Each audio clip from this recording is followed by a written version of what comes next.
Alors, ici, on a la pâte pour les pains kebab. J'ai pris la recette sur Femme Actuelle, Cuisine Actuelle, je sais plus trop.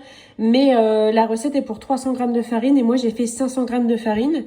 Donc, en fait, tout simplement, j'ai tout divisé les ingrédients par 3 et je les ai multipliés par 5, en fait. Voilà. Comme ça m'a donné, les proportions qu'il fallait pour 500 g de farine.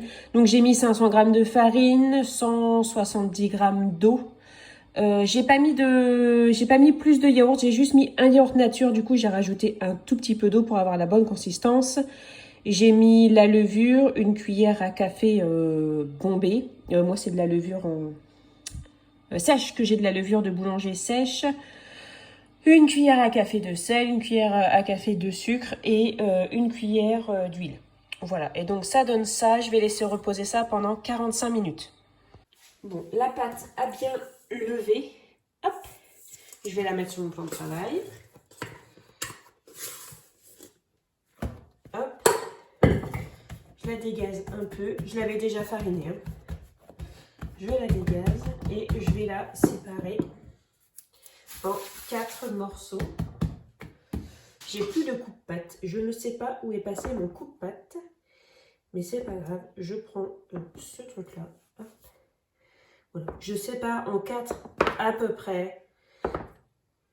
Mon mari pèserait les pâtons, mais ce serait la déformation professionnelle. Mais moi, je ne vais pas peser.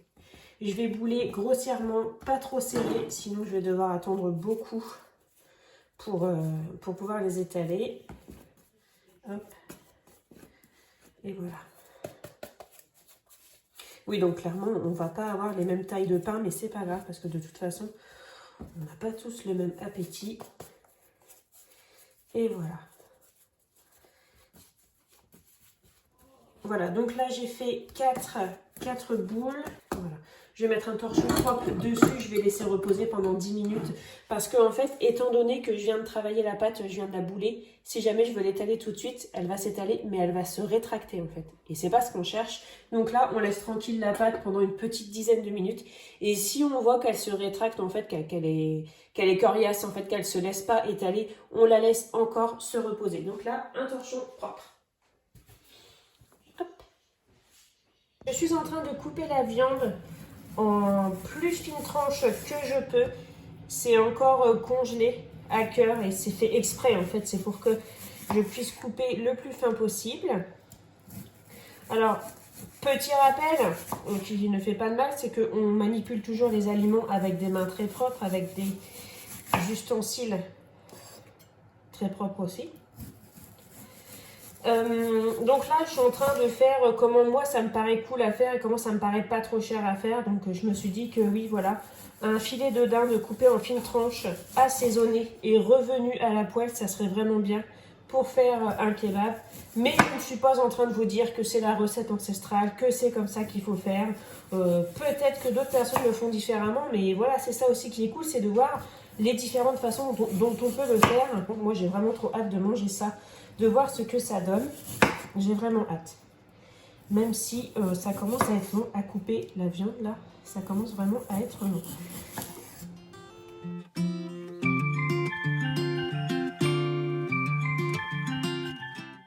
Alors maintenant on va passer à l'assaisonnement. Donc je vais assaisonner la viande avec ce que j'ai rien acheté spécialement pour. Mais ça me semble bien de pouvoir mettre ce mélange là, donc le mélange de Steakhouse. Moi j'adore ce mélange là.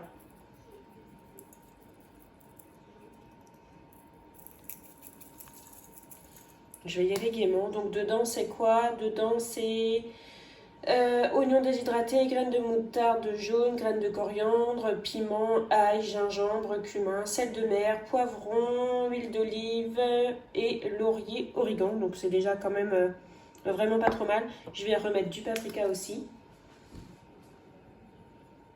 Hop. Je veux pas que ce soit trop fort non plus parce que comme il y a mes enfants qui vont manger, c'est vrai que dès que c'est trop aromatisé, mes enfants n'aiment pas.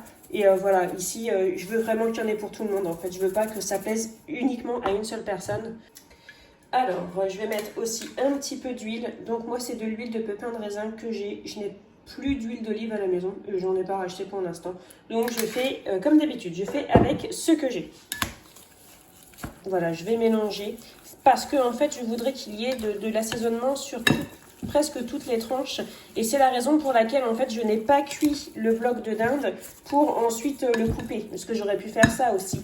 Mais il n'y aurait pas eu d'épices partout. Et j'aime autant qu'il y en ait partout. Et surtout, j'aimerais que toutes les tranches soient un petit peu grillées chacune. Bon, c'est pas forcément ce qui se passera, mais voilà, ça me dit bien. Hop, donc les petits pains, ils ont même tenu plus d'une demi-heure, mais c'est pas grave. Donc je vais les étaler un petit peu. Mais je veux pas en faire un rond, je voudrais plutôt faire un sandwich un petit peu long. Hop. Donc je vais plutôt l'étaler en comme ça.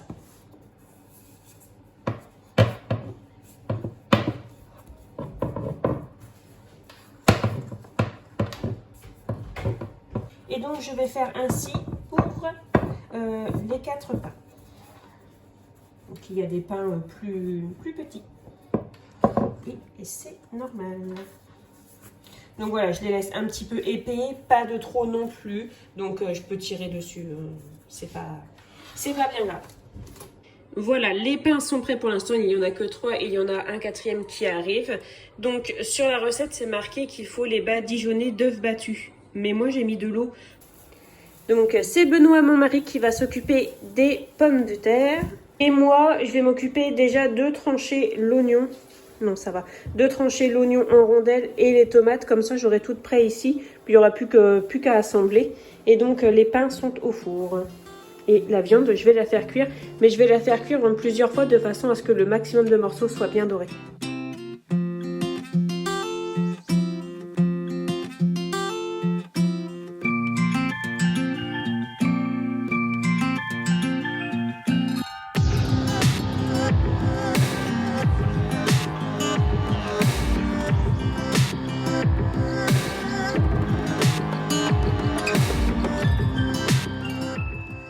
Et voilà, les pains sont prêts, je vais les couper en deux.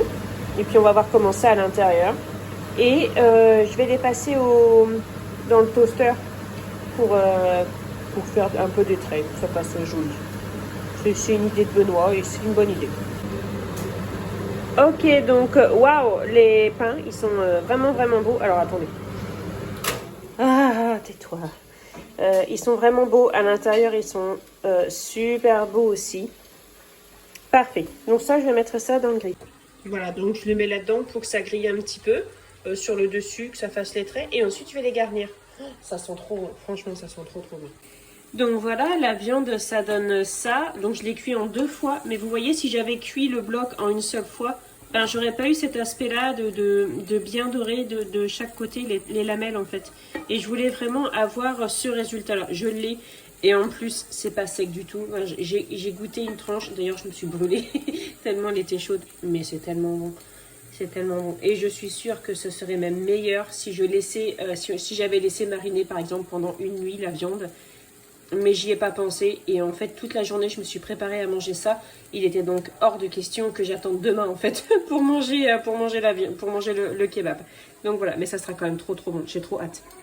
Alors là, je vais préparer un kebab, c'est celui de Valentin. Il veut à la sauce barbecue.